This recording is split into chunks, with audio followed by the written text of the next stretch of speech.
ونستغفره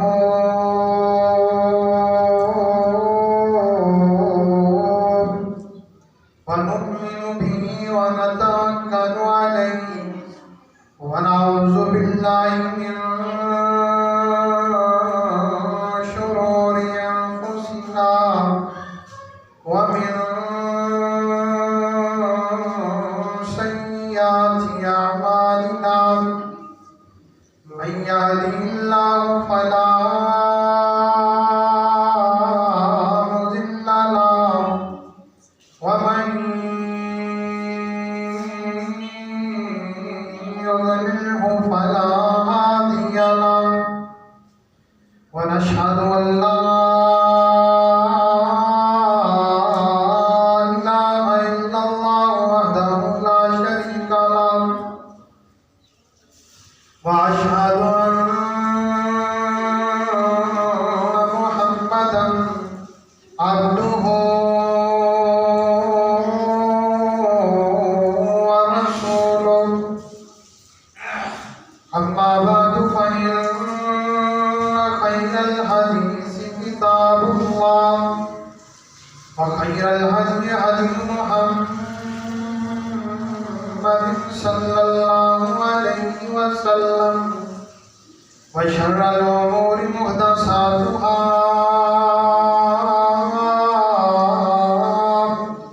وكل محدثة بدعة وكل بدعة ضلالة وكل ضلالة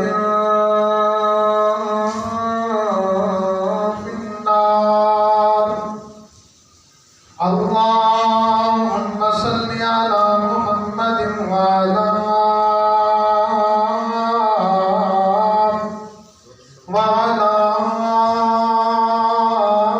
آل محمد كما صليت على إبراهيم وعلى آل إبراهيم إنك حميد مجيد. اللهم بارك على محمد وعلى آل محمد كما باركت على إبراهيم وعلى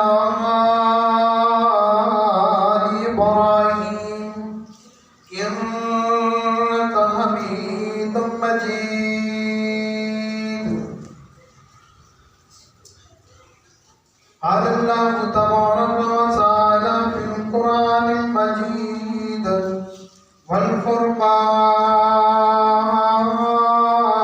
والفرقان الحميد. بسم الله الرحمن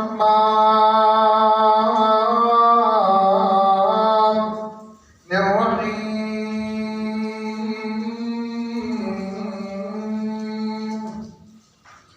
يا أيها الذين آمنوا اتقوا الله حق تقاته ولا تموتن إلا وأنتم مسلمون.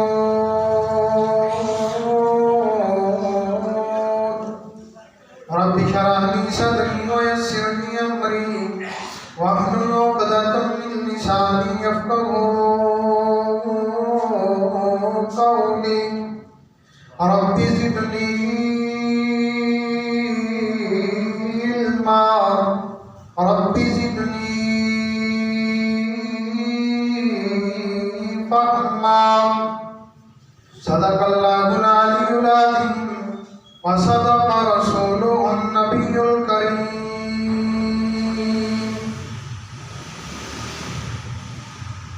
حمد و ثنا اللہ جل جلالہ کے واسطے، درود و سلام امام الانبیاء حبیب خدا جناب محمد مصطفیٰ احمد مجتبیٰ صلی اللہ علیہ وسلم کی ذات بابرکات کے لیے خاص ہے۔ عزیز سامعین، دوستو عزیزو،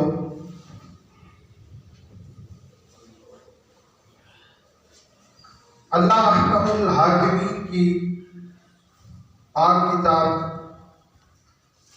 قرآن میں سے میں نے ایک آیت مبارکہ آپ کے سامنے گوش گزار کی ہے. کوئی لمبی چوڑی بات نہیں ہے، مختصر سی گفتگو ہوگی انشاءاللہ. چند اللہ اور اس کے رسول کی باتیں آپ سے کرنی ہیں، اس کے بعد اجازت چاہیں گے.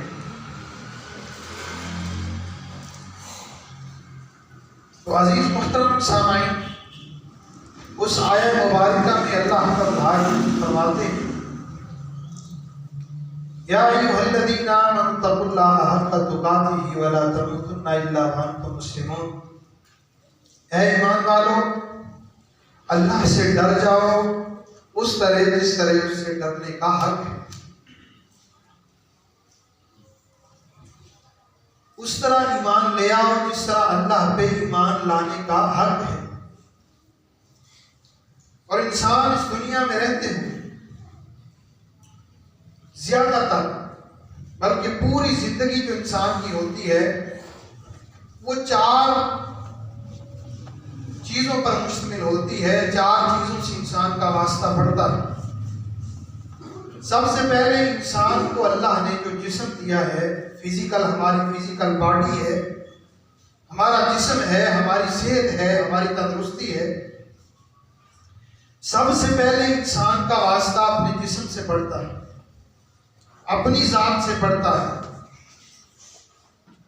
سب سے پہلا تعلق انسان کا جو ہوتا ہے وہ اپنی ذات سے ہوتا ہے. اور اس کے بعد جو دوسرا تعلق ہے وہ اس کا اپنے دین سے ہوتا ہے. یعنی ہم مسلمان ہیں تو ہمارا تعلق اللہ احکم الحاکمین سے ہے، اللہ کے دین سے ہے. ہر انسان جس دنیا میں پیدا ہوا پہلا تعلق اس کا اپنی فزیکل باڈی سے ہے، دوسرا تعلق اس کا اپنے مذہب سے ہے، اپنے دین سے ہے، اور تیسرا تعلق جو ہے وہ انسان کا یعنی اپنی باڈی، اپنے جسم کے بعد اللہ سے تعلق کے بعد اپنے کاروبار سے واسطہ ہوتا ہے، اپنی دکان سے واسطہ ہوتا ہے، اپنے زندگی کے معاملات سے واسطہ ہوتا ہے. اور چوتھے نمبر پہ انسان کے ساتھ جو جڑے لوگ ہیں، اس میں اس کے دوست احباب ہیں، اس کے جو رشتہ دار ہیں، اس کی اولاد ہے، مائی باپ ہے، بیوی بچے ہیں. ان چیزوں سے انسان کا واسطہ پڑتا ہے. اور ایک انسان کی زندگی انہی 4 چیزوں کے اندر سروائیول کرتی ہے، گھوم پھر کے آخر کیا ہوتا ہے، انسان اس دنیا سے چلا جاتا ہے.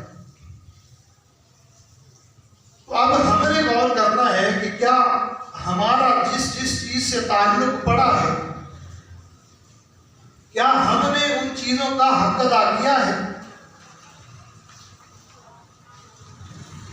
سب سے پہلے ہمارا تعلق تھا ہماری فزیکل باڈی سے، ہمارے جسم سے. تو کیا ہم اس دنیا میں زندگی گزار رہے ہیں اور اس زندگی میں ہم نے اپنے جسم کا حق ادا کیا ہے؟ اگر میڈیکل کی فیلڈ لے لیں تو اس میں ہماری نیند ہے، ہمارا کھانا پینا ہے، ہمارا اپنے جسم کا خیال رکھنا ہے. اور اگر دین والی سائڈ پہ لے کے آئیں تو حضرت ابن عباس رضی اللہ تعالیٰ عنہ فرماتے ہیں کہ نبی علیہ الصلوۃ والسلام نے فرمایا نعمتان مغبون فیہما کثیر من الناس. 2 نعمتیں ایسی اللہ نے انسان کو عطا کی ہیں کہ زیادہ تر لوگ ان 2 نعمتوں کی قدر نہیں کرتے، ان کا احترام نہیں کرتے. وہ کون کون سی نعمتیں ہیں؟ فرمایا الصحۃ والفراغ، صحت ہے اور فراغت ہے.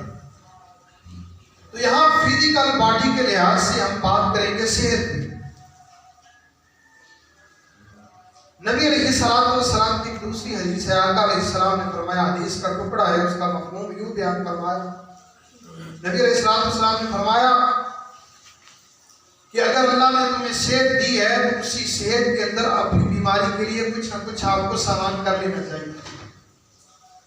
اپنی صحت کے ایام میں، صحت کے دنوں میں اپنی بیماری کے لیے کچھ جمع کر لینا چاہیے. اب کیا کہا نبی علیہ الصلوۃ والسلام نے، کیا جمع کرنا چاہیے؟ کیا کوئی اچھی خوراک کھانی چاہیے؟ بادام اخروٹ کھانے چاہیے، فروٹ کھانے چاہیے؟ نہیں.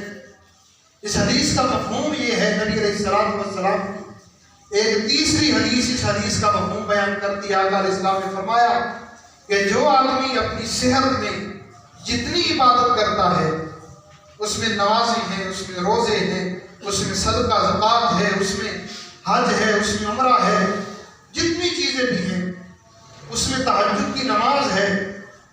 اگر انسان اپنی صحت کے اندر، جب انسان بالکل جوان ہوتا ہے، اس کی صحت ٹھیک ہوتی ہے، تہجد کے ٹائم پہ اٹھ سکتا ہے، اللہ کی عبادت کر سکتا ہے، ان دنوں کو اللہ کی عبادت کے لیے لگا دیتا ہے. نبی علیہ الصلوۃ والسلام نے فرمایا کہ جب وہ بیمار ہو جاتا ہے، بستر پہ لیٹ جاتا ہے، جب تہجد کے لیے نہیں اٹھ سکتا، جب اس عبادت کے لیے اتنی طاقت جسم کے اندر موجود نہیں ہوتی، اللہ احکم الحاکمین پچھلے دنوں کے حساب سے یہ لیٹا چارپائی پہ ہے، مرض کی حالت میں ہے، اور پچھلی راتوں کے حساب سے اس کے نام اعمال میں تہجد کا اجر لکھ دیتے ہیں. اپنے امیری کے دور میں، پیسے کے دور میں اس نے صدقہ کیا ہوتا ہے. جب یہ غریب ہو جاتا ہے تو اللہ حکم الحاکمین کہتے ہیں جب اس کے پاس تھا اس نے میرے راستے میں خرچ کیا، اب اس کے پاس کچھ نہیں ہے تو اللہ حکم الحاکمین ان دنوں کے برابر ثواب دیتے ہیں جتنا وہ خرچ کیا کرتا تھا اور اس کو اجر ملا کرتا تھا. اور نبی علیہ الصلوۃ والسلام نے فرمایا کہ اپنی صحت کے اندر اپنی بیماری کا کچھ سامان کر لینا چاہیے، اپنی زندگی کے اندر اپنی موت کے لیے کچھ جمع کر لینا چاہیے. اس زندگی کے اندر اگر ہم اللہ کو راضی کرنے کے لیے وہ اعمال کریں گے تو یہ ہماری دنیا ایک کھیتی ہے. یہاں ہم جو چیز ساتھ لے کے جائیں گے، قیامت کا دن ہوگا، وہی اجر اور ثواب ہمارے کام آئے گا. ہمیں اپنی زندگی میں ہمیں موت کے لیے سامان اکٹھا کرنے کی ضرورت ہے. تو اگر ہم اپنے آپ سے سوال کریں کہ جو اللہ نے مجھے صحت دی ہے، اس صحت کے اندر میں ٹائم پہ نمازیں پڑھ سکتا ہوں، اس صحت کے اندر میں تہجد کے لیے اٹھ کے اللہ کے سامنے رو سکتا ہوں، گڑ گڑا سکتا ہوں، اس صحت کے ایام میں اٹھ کر کے اللہ کی فرما برداری کر سکتا ہوں، اللہ کو منا سکتا ہوں. اپنے آپ سے سوال کرنا ہے کہ کیا میں اپنی اس صحت کا حق ادا کر رہا ہوں؟ کیا جو اللہ نے مجھے یہ وقت دیا ہے، اس وقت کا میں حق ادا کر رہا ہوں؟ کیا میں اسی طرح اللہ کی عبادت کر رہا ہوں جس طرح اللہ مجھ سے چاہتے؟ کیا میں اللہ کی عبادت کا میں نے حق ادا کر دیا؟ تو کیا جواب ملے گا؟ اندر سے ضمیر بولے گا کہ نہیں بندے، تو اس طرح نہیں کر رہا جس طرح کرنا چاہیے تھا، جس طرح حق تھا، جس طرح اپنے یہ جسم اللہ نے تجھے طاقت اور توانا جسم عطا کیا ہے. اور نبی علیہ الصلوۃ والسلام نے فرمایا کہ اللہ کو طاقتور مومن پسند ہے. مطلب کیا؟ جب طاقت ہوتی ہے، صحت ہوتی ہے، اللہ کی عبادت بھاگ بھاگ کے کرتا ہے، دین کے کاموں میں بھاگ بھاگ کے حصہ لیتا ہے. اللہ اکبر. تو ہمیں سوچنا چاہیے جو اللہ نے ہمیں جسم عطا کیا ہے، کیا ہم اس کا حق ادا کر رہے ہیں؟ کیا ہمارے ہاتھ جو ہیں یہ جب حرکت کرتے ہیں تو اللہ کے دین کے لیے کرتے ہیں؟ ہمارے پاؤں جب چلتے ہیں تو اللہ کے دین کے لیے چلتے ہیں؟ ہماری جب آنکھیں دیکھتی ہیں تو اللہ کے فرمان کے مطابق دیکھتی ہیں؟ ہمارے کان جو ہیں کیا وہی چیز سنتے ہیں جس کا سننے کا اللہ نے ہمیں حکم دیا ہے، یا لغو پاتی ہمارے کان سنتے ہیں؟ اگر ہم اپنے جسم سے وہ کام نہیں لے رہے جو اللہ چاہتا ہے تو اس کا مطلب یہ ہے کہ ہم نے اپنے فزیکل باڈی کا حق ادا کیا ہی نہیں، ہم نے اپنے جسم کا حق ادا کیا ہی نہیں. اور جس کا جواب دینا پڑے، ہاں جی، جس کا حساب دینا پڑے گا، دوسرے نمبر پہ اللہ کا حق آتا ہے، یا ایھا الذین آمنوا اتقوا اللہ حق تقاتہ ولا تموتن الا وانتم مسلمون۔ اے ایمان والو، اللہ سے اس طرح ڈرو جس طرح ڈرنے کا حق ہے۔ کہیں ایسا نہ ہو کہ تمہیں موت آئے اور کلمہ نصیب نہ ہو، کفر کی حالت میں موت آ جائے۔ کہیں ایسا نہ ہو کہ تمہیں موت آئے اور اللہ تم پہ راضی نہ ہو، تم اللہ کے پاس چلے جاؤ اور پھر بھگتتے رہو۔ اور اللہ سے دعا کیا کرو، اللہ مجھے اس وقت تک موت نہ دینا جب تک میں جنت کا حقدار نہ بن جاؤں۔ اللہ مجھے اس وقت تک موت نہ دینا جب تک تو مجھ پہ راضی نہ ہو جائے۔ اللہ میں جب تیرے پاس آؤں تو اس حالت میں مجھے اپنے پاس بلانا کہ تو مجھ سے راضی ہو۔ اب تو ہے کہ ہم حق ادا کر رہے ہیں اللہ کا۔ کیا ہماری نمازیں، ہمارے روزے، ہمارا اللہ کے سامنے گڑ گڑانا، ہماری دعائیں، ہمارے جنازے، ہماری عبادات اس طرح ہیں جس طرح اللہ چاہتا ہے؟ کیا ہم اپنی عبادات کا حق ادا کر رہے ہیں؟ نبی علیہ السلام سے پوچھا گیا تھا مل احسان، اللہ کے نبی احسان کیا ہے؟ فرمایا کہ عبادت اس طرح کر کانک تراہ، گویا کہ اللہ کو تو دیکھ رہا ہے۔ اگر یہ نہیں دل میں بات آتی تو کم از کم اتنا خیال کر لیا کر، انک یراہ، تو اس کو دیکھ رہا ہے۔ اگر یہ بات نہیں آتی کانک تراہ، تو اس طرح سمجھ لیا کر کہ اللہ مجھے تو کم از کم دیکھ رہا ہے۔ نماز مومن کی معراج ہے، اور نماز اس طرح ادا کرنی چاہیے جس طرح اللہ ہمارے سامنے ہے اور ہم اللہ کو دیکھ رہے ہیں۔ آپ اندازہ لگائیں، کبھی آپ گئے ہوں کسی بڑے آفیسر کے سامنے، کسی بڑے دفتر میں گئے ہوں، تو وہاں جا کے کیا ہم کس طرح کھڑے ہوتے؟ بڑے اطمینان کے ساتھ، بڑے جناب سلیقے کے ساتھ۔ لیکن جب ہم اللہ کے سامنے کھڑے ہوتے ہیں تو کبھی سر میں خارش ہو رہی ہوتی ہے، کبھی داڑھی کبھی نیچے، کبھی عباسیاں جمائیاں، کبھی کیا کیا یہ ہم عبادات کا حق ادا کر رہے ہیں؟ کیا اللہ کا ہم حق ادا کر رہے ہیں؟ اور اگر ہم اللہ کا حق ادا نہیں کر رہے میرے بھائیوں، تو پھر یاد رکھو کہ ہمارا زندگی کا مقصد ختم ہو جاتا ہے۔ اب ہم نے اپنے آپ سے سوال کرنا ہے کہ ہم اس دنیا میں آئے ہیں، اور اللہ نے ایک آیت میں یہ فرمایا، وما قدر اللہ حق قدرہ، اللہ کا الحاکمین نے کہا ہے میرے نبی، میں نے ان لوگوں کو ہاتھ دیے، پاؤں دیے، ان لوگوں کو آنکھیں دی، کان دی، ان لوگوں کو صحیح سالم میں نے دماغ دیا، صحیح سالم میں نے جسم دیا، صحیح سالم میں نے اپنی نعمتیں دی۔ وما قدر اللہ حق قدرہ، ان لوگوں نے میری اس طرح قدر نہیں کی جس طرح قدر کرنے کا حق تھا۔ یہ اللہ شکوہ کر رہے ہیں۔ تو ہم نے اب دیکھنا ہے کہ ہمارا اللہ کے ساتھ تعلق کتنا ہے۔ اگر یہ جانچنا ہو، یہ دیکھنا ہو کہ اللہ کا ہمارے ساتھ کتنا تعلق ہے، اللہ ہمارے ساتھ کتنا پیار کرتے ہیں، تو پھر دیکھ لیا کر کہ میں اللہ کے ساتھ کتنا پیار کرتا ہوں اور میرا اللہ کے ساتھ تعلق کتنا ہے۔ اگر یہ اندازہ لگانا ہو کہ اللہ میری کتنی قدر کرتے ہیں، تو پھر دیکھ لیا کر کہ میں اللہ کا کتنا حیا کرتا ہوں۔ جتنا ہم اللہ کا حیا کریں گے اتنی اللہ ہماری قدر کریں گے۔ لیکن ہمارے نوجوان نسل سے حیا ہوتے ہیں۔ نبی علیہ السلام نے کہا تھا کہ جب تنہائیاں پاک نہیں ہوں گی، تنہائیاں بگڑ جائیں گی، تب اللہ کی رحمتیں اٹھا لی جائیں گی۔ اب کیا ہے، ہمارے نوجوانوں کی تنہائیاں کتنی خراب ہیں۔ یہ موبائل کی شکل میں منی سینما آ گیا ہماری جیبوں کے اندر، ہمارے نوجوان کی تنہائیاں بگاڑ کے رکھ دی ہیں۔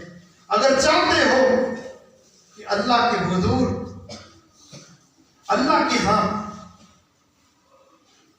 ہمارا جب جنازہ پڑا ہو تو فرشتے آ کے جنازے کے ساتھ مل جائیں، تو پھر کیا کرنا ہے؟ اپنی تنہائی کو پاک کرنا ہے۔ اگر فرشتوں کو اپنے جنازے کے ساتھ ملانا چاہتے ہو تو پھر اپنی تنہائی کو پاک کرنا ہوگا۔ وما قدر اللہ حق قدرہ، اللہ نے اتنا کچھ ہمیں دیا، ہم اللہ کی قدر اس طرح نہیں کر رہے۔ اپنے آپ سے سوال کریں کہ کیا ہم نے اللہ کی عبادت کا حق ادا کیا ہے جس لیے اللہ نے ہمیں پیدا کیا؟ کیا وہ ہم نے حق ادا کر دیا؟ اندر سے جواب ملے گا نہیں۔ اگر نہیں تو پھر ہمیں فکر کرنے کی ضرورت ہے، پھر ہمیں رونے کی ضرورت ہے، آہوزاری کرنے کی ضرورت ہے، اللہ کو منانے کی ضرورت ہے۔ اگر تو ہم مطمئن ہیں کہ واقعتاً ہم نے اللہ کا حق ادا کر دیا ہے تو مبارک کے لائق ہیں۔ اگر ہم مطمئن نہیں ہیں تو پھر یہ رونے کا سماں ہے، یہ رونے کا ٹائم ہے۔ اپنے اللہ کو منا لیجئے خدا را، اپنے اللہ کا حق ادا کیجئے اور پھر اللہ بھی اپنا حق ادا کریں گے۔ اللہ حاکم فرماتے ہیں کہ پھر مجھ پہ جو میری عبادات کا میرا حق ادا کرتا ہے مجھ پہ بھی لازم ہو جاتا ہے کہ میں اس بندے کی ان عبادتوں کا، ریاضتوں کا حق ادا کر دوں اور اسے جنت میں داخل کر دوں۔ جب ہم حق ادا نہیں کر رہے تو پھر ہم اللہ سے کیا توقع رکھتے ہیں؟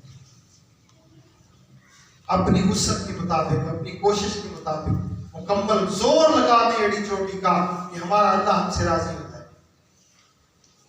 اگر اللہ راضی نہیں ہوا اور ہم دنیا سے چلے گئے، ہماری دنیا برباد، ہماری آخرت بھی برباد۔ اور تیسری بات ہمارا کاروبار ہے۔ کیا ہم اس طرح کاروبار کرتے ہیں کہ کاروبار کا حق ادا ہو جائے؟ ہاں جی، اگر دین کے اعتبار سے دیکھا جائے تو اللہ قرآن کو فرماتے ہیں ایا قومی اوفوا المکیال والمیزان بالقسط، لوگوں کے درمیان معاف طور پہ کمی نہ کرو، انصاف کے ساتھ کاروبار کرو، انصاف کے ساتھ سودا کرو، نجائز منافع خوری نہ کرو۔ اگر ہم سوچیں کہ ہم نے کاروبار کا حق ادا کیا ہے، کیا ہم نے اس طرح کاروبار کیا ہے جس طرح اللہ نے ہمیں حکم دیا ہے؟ اگر دنیاوی سائڈ پہ بات نہیں آئی تو کسی نے کچھ چند سوال کیے تھے اور وہ کہہ رہا تھا کہ ہمیں کاروبار کرنے کی ضرورت کیوں ہے؟ نبی علیہ السلام نے فرمایا نا، دینے والا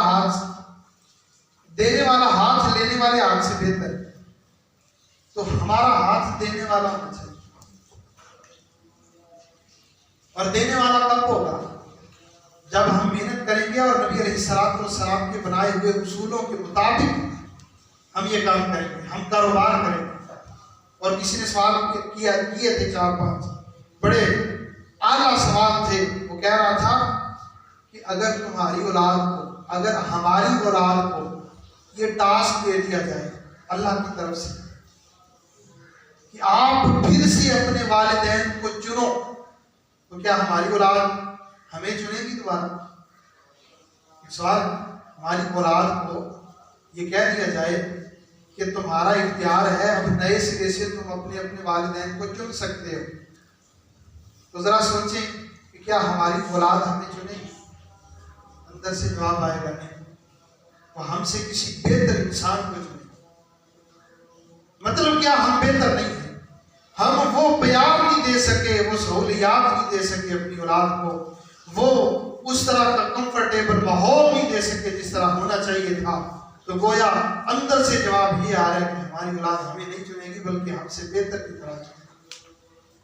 اگر چاہتے ہو کہ ہماری اولاد کو یہ ٹاسک ملے کہ وہ ہمیں چن لے دوبارہ، تو ہمیں محنت کرنی ہوگی، اولاد کو پیار دینا ہوگا۔